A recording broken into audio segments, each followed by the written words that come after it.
манай бүх хуулийн дээр ингээд жорлон гэдэг үгнээс сэрвэл яваад идэг. За тэгээд нөгөө зөрчлийн хуулийн дээр ингээд бие засвал торгоно гэж заагаад өгсөн. Энэ хуучин бол ариун цэврийн тухай хууль гэж байсан.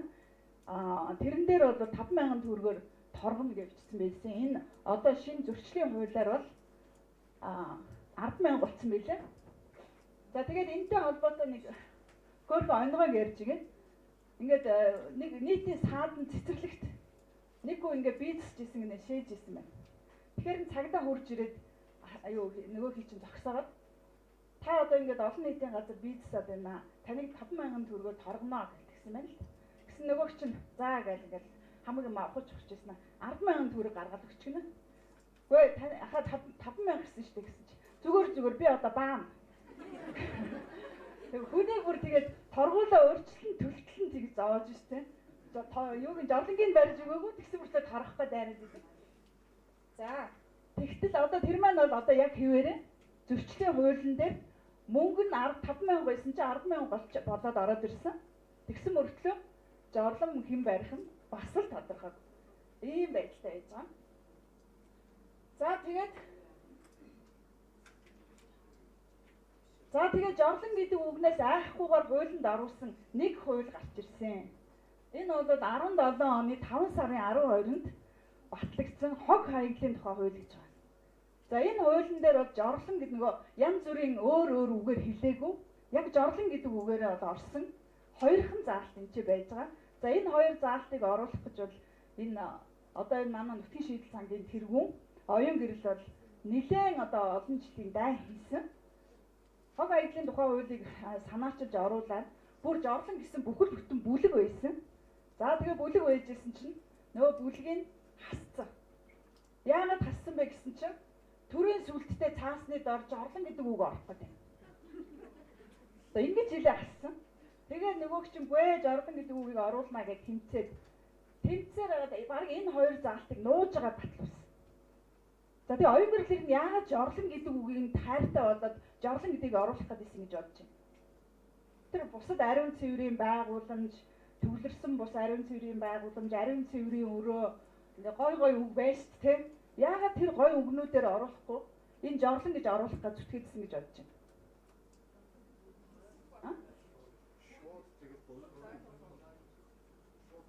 За энэ бас их учиртай.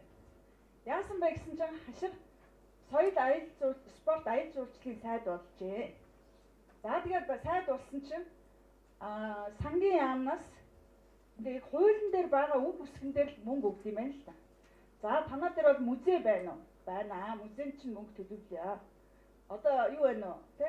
Өөр одоо юу ном соёл одоо юу вэ? Үзврийг сэргээх үү? Мөнгө өгье гэдэг бичдэг. Тэгээд одоо манай аял жуулчлалыг хөгжүүлэхэд хамгийн чухал юм жорлон байна. Энэ зурчдыг бид нар жорлонгоосоо болж гутааж явуулаад байна. Жорлонг өөрчлөхөд төсвөөс мөнгө авъя гэсэн чинь хуулинд жорлон гэдэг үг байхгүй. Та хуулинд байхгүй юм мөнгө авах гэдэг шүү дээ. Гэж одоо ингэсэн байна л та. Яагаад гэвэл манай хуулийн систем угаасаа л тийм сангийн яам хуулийн дээр байгаа юм л мөнгө өгсөн шүү дээ. Тэгэхээр нөгөө жорлон гэдгээс бүгдээрээ цэрвдэг, жорлон гэдэг үгнээс зугтдаг учраас жорлонд хинч мөнгө өгдөггүй, жорлон хинч хаахардгүй, тэгсэн мөртлөө сая зурчин аавна гэж яриад идэг. Тэгсэн мөртлөө нөгөө зурчт нь ийм жорлонтой газар ирэхгүй байгаа байхгүй. Тэр байтугай зөрчлийн хуулийн дээр олон улсын болон улсын чанартай авто замын хажууд бие засвал 100,000 төгрөгөөр торгоно гэж бичсэн байж. Тэгтэл чин зуулч чи яах вэ? Замд жорлон байхгүй юм чи бүгдээрээ замын хажууд зогсоод улсын чанартай замын хажууд зогсоод биецэн үсттэй. Тэгээд торгуулна.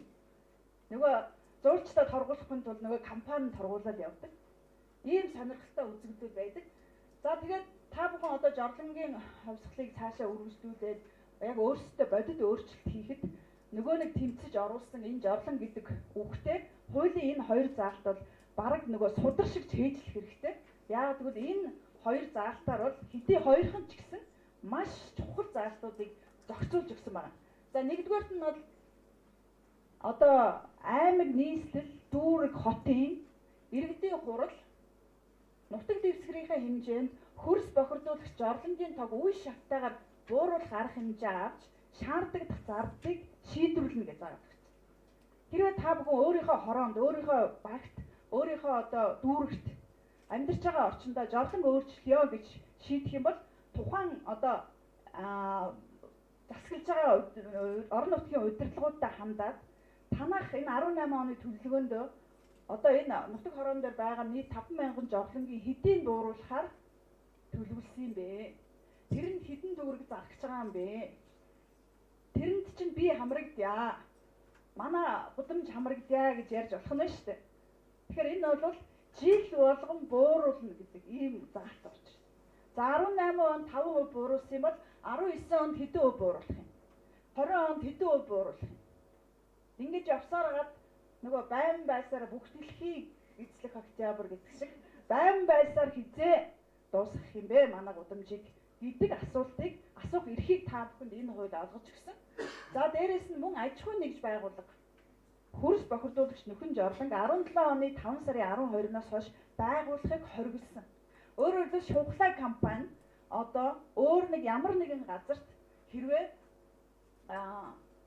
салбараа байгууллаа тийм нэг шинэ станц шатхуун түгээх станц байгууллаа гэж бодоход дахиж газар ухаж жорлон барихгүй гэсэн үг. За газар ухлаа гэхэд заавал нөгөө хамгаалалттай ёнгсын хийж байна. Яг бол хөрсийг бохирдуулдаг тийм жорлон барихыг энэ хуулиар хоригдсан байна. За мөн энэ эрүүл ахуйн хуулийн дээр мөн бас төсөв баталгаатай холбоотой заалтуудыг оруулсан байлээ. Эрүүл ахуйн одоо нөхцөл шаардлагыг хангуулахад шаардлагатай төсвийг жорлон гэж бичээгүй ч гэсэн нөгөө нэг тойруулдаг үгээрээ төсвийг оруулж өгнө гэдгийг бас заагаад өгсөн. За тэгээд энэ эрүүл ахуйн хуулийн дээр ухах юм бол за энэ юунууд аж ахуйн нэгж байгууллага хүртэл эрүүл ахуй аюулгүй байдлыг хангахтай холбогдсон гарах зардлыг жил бүр байгууллагын төсөвт оруулна гэж заавал. Тэгэхээр та бүхэн ажлынхаа байран дээр энэ эрүүл ахуй аюулгүй байдлыг хангахтай холбогдсон жорлонгийн өөрчлөлт хий гэвэл энийг чинь яах нь байгууллага бас төсөвтөө оруулж өгөх хэрэгтэй байх нь шүү дээ. Ямар нэгэн байдлаар дэмжлэг авах энэ нөхцөлийг чинь бол хуулиар зааж өгсөн байгаа юм байна. За тэгээд дээрэс нь энэ хог хаягдлын тухай хуулийн дээр энэ жорлонгийн асуудлыг одоо бусад хүмүүст сурталчлах, сургалт явуулах ийм тохиолдолд аж ахуйн нэгж тухайн орон нутгийн засаг захиргаа бол сургалтын байраар хангаж өгнө гэж зааж өгсөн байна. Сургалтын талбай байраар дэмжлэг үзүүлэх, сургалтанд одоо шаардлагадах бусад дэмжлэгийг үзүүлнэ гэсэн. Тэгэхээр та бүхэн өнөөдөр сурсан зүйлээ бусад хүмүүст ойр орчныхандаа, гудамжныхандаа, хорооныхандаа зааж өгөөд хэдүүлээ бөөнөрөө ингээд зохион байгуулалтанд ороод өөрчлөё гэвэл та нар засаг даргадаач хандсан байр гаргаж өгнө, байгууллагатай хандсан ч байр гаргаж өгөх хэрэгтэй. Энэ хуулиар. Тэгэхээр ерөнхийдөө бол энэ хууль хэдийгээр нууж оруулсан хоёрхан жорлон гэдэг үгийг нууж оруулсан хоёрхан заалттай боловч маш олон юмыг зохицуулах ийм эргэцэн үндсийг тавьж өгсөн байнамаа.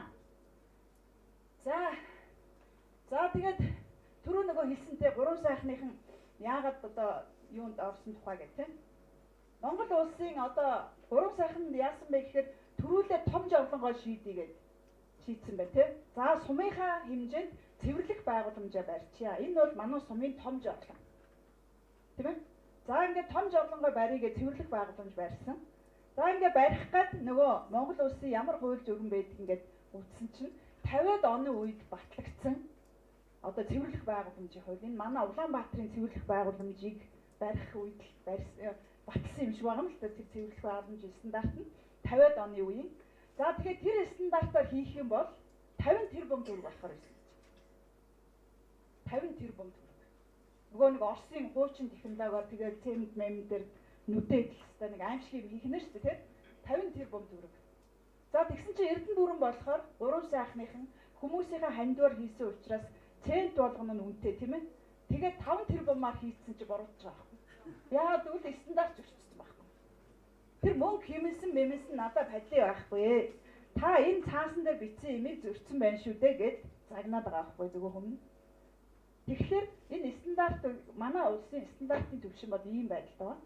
За энэ 15 онд батлагдсан энэ стандарт болохоор яг энэ айл болгоны нөгөө жижиг жорлонгийн чинь стандартыг хийж өгсөн. За энэ нь болохоор одоо ингээд энэ стандартыг уншихаар яг уу дэвшилттэй зүйл байгаа л да. Одоо ингээд нэг голын ихээс тэдэн метр байх хэвээр. За голлох салхины доор байж болохгүй ч гэдэм үү те. Ийм заалтууд байгаа боловч ганцхан нөгөө нэг гэрийн нөхөн жорлонгод стандартчлсан. Та нарын нөгөө сонгож байгаа энэ олон гоё технологиудыг чинь алийг ч зааж өгөөг байна. Жишээлх юм бол одоо та бүхэн энэ чинь соруулдаг үйлчлэгээ гэдэг соруулдаг жорлонг хамгийн түрүүнд тавьсан байна шүү дээ. Хоёрт нь те. Гэтэл энэ стандарт дээр болохоор гүний 3 м гэж заадаг. Тэгтэл одоо оюун гэрэл багшийн технологийн хичээл дээр жорлон аль болох ямар байх ёстой гэлээ гүйхэн байх ёстой гэж зааж байгаа шүү дээ. Яагаад гэвэл та нар өөрсдөө ч гэсэн бодоод үзлээ. Гүнзгийгээс юм сороход илүү хүчтэй мотор ажиллана үстэй. Илүү хүчтэй мотор ажиллахаар илүү их зардал гарна гэсэн үг тийм үү? Гүйхнээс татах юм бол хямдхан хөнгөхөө машинаар доорхон татаад хурдан цэвэрлээд байх боломжтой болно тийм үү? Гэх мэтээр бол манай одоо Монголд байгаа стандарт бол стандартын шаардлагыг хангахгүй байгаа. Тийм учраас та бүхэн зорьсондоо хүрэхийн тулд яахын аргагүй энэ хууль эрх зүйн орчныг өөрчлүүлэх тал дээр одоо тэмцэл бас давхар хийхээс өөр замгүй болж байгаамаа. За ингээд та бүхнийг одоо жорлонгоо зөв өөрчилж эрүүл ад жаргалтай амьдрахын төлөө амьдрах өөрчлөлтийг өөрсдөөсөө эхлэхийг хүсэн өрөөё.